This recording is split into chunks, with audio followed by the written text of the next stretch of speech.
everyone. This is Wayne Rivers at the Family Business Institute. Thanks as always for tuning in.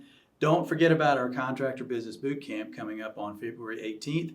Get your high potential rising leaders enrolled soonest. We have a few seats left. This week I want to talk about, should you get rid of your headquarters?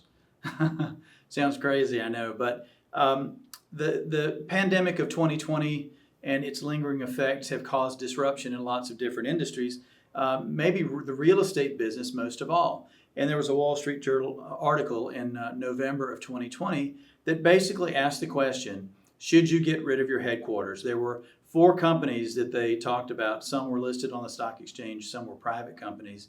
And they either have gotten rid of their downtown headquarters buildings or they are considering doing so. They listed 3 reasons why they didn't think they needed headquarters anymore. 1, they've proven that their employees can be productive not being in the office every day. 2, and this is something to think about, they said their employees saved enormous amounts of time because they didn't have to commute.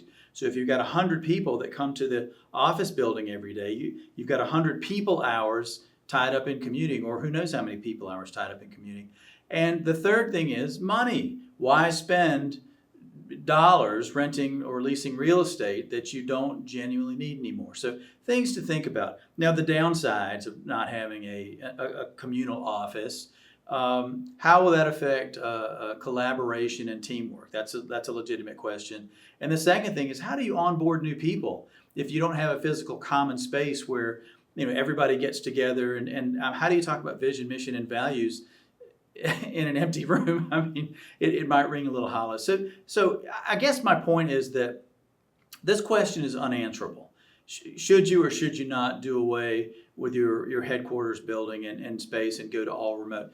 I think it's an unanswerable question. I think probably we should leave that to more cutting edge or bleeding edge companies to make those decisions. We'll learn from their experiences, and then we'll make our decisions a little bit later. Now, who should get rid of his or her office? Think about this for a minute. Dan Sullivan from the Strategic Coach says the CEO should absolutely not have an office of his or her own. Now that's a radical thought. I mean, I kind of like having an office, and I bet you do too. But Dan makes several great points for why not having an office will make you more productive and more valuable to your company. The first thing, the office is really kind of a habit. It's part of your comfortable routine. And routines are kind of the enemy of productivity and innovation, okay? The second thing is your office is a crutch. And I know that my office is a crutch in some ways like this too.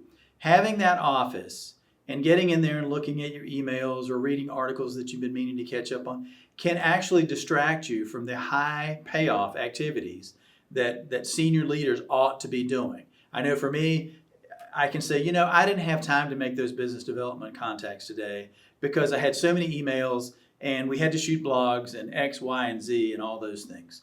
So having an office really can be a crutch that allows you to be distracted from your super important high payoff activities. The third thing is we allow our offices to become cluttered. And 10 years ago, my office was pristine. When I was closer to Dan Sullivan, I was following his examples better. Now my office has a little bit of clutter. And I can tell you, clutter makes you less productive. And I don't care if you say, oh, Wayne, I know where everything is. I'm calling you out on that one. Clutter makes people less productive. It just does. So that's a problem with having an office. And then being in the office means you're around other people in your building, in your workspace. And unfortunately, as you walk down the hall to go to task A, you see 2 or 3 other people doing something and you get involved in that. And frankly, that can lead, I'm not pointing the fingers at anyone in particular, but you know who you are. That can lead to micromanaging. That's when you start looking over people's shoulders, asking what they're doing, why they're doing it, just meddling in a manner of speaking. So Dan makes some good points why you shouldn't have an office. Now, what are the advantages? No daily commute for you, so that saves your time. Fewer interruptions. One of the things our members talk about is how they really don't get any free time during the course of the workday to invest in high payoff thinking activities. But if you don't have an office, you're going to have fewer interruptions. You'll have more focus because of fewer interruptions, fewer clutter. You'll be more productive. You'll be more creative, and you'll have more free time. You'll have more free time for yourself, for your family, for your passions and pursuits and things like that. Now, you would have a workspace. You might be in the conference room. You might be in the boardroom. You might decide to work at your banker's office or your CPA's office or things like that. But physically, you wouldn't have an office where stuff gets all cluttered. Workspace, yes. Office, no. Now, think about these things and ask yourself, do you really need an office as the senior leader? Do you really need an office to make these things happen? So what do CEOs do that really, really, really make differences in their companies? Business development, high-level negotiations, problem solving on behalf of customers or employees, mentoring and coaching people in the organization, building relationships both internal and external, managing the finances, thinking, dreaming, visioning where you're going to go as a company, enforcing and improving even your mission, vision, and values. Those are the things that CEOs do that really have ultimate high payoff in their organizations. Do you really need a cubicle or a physical office to do any of those things? And the answer is no. So Dan Sullivan says that what holds us back as leaders, it's not our physical space, it's not the things that it's not the number of phone calls that we get or emails that we get. He says it's our mindset.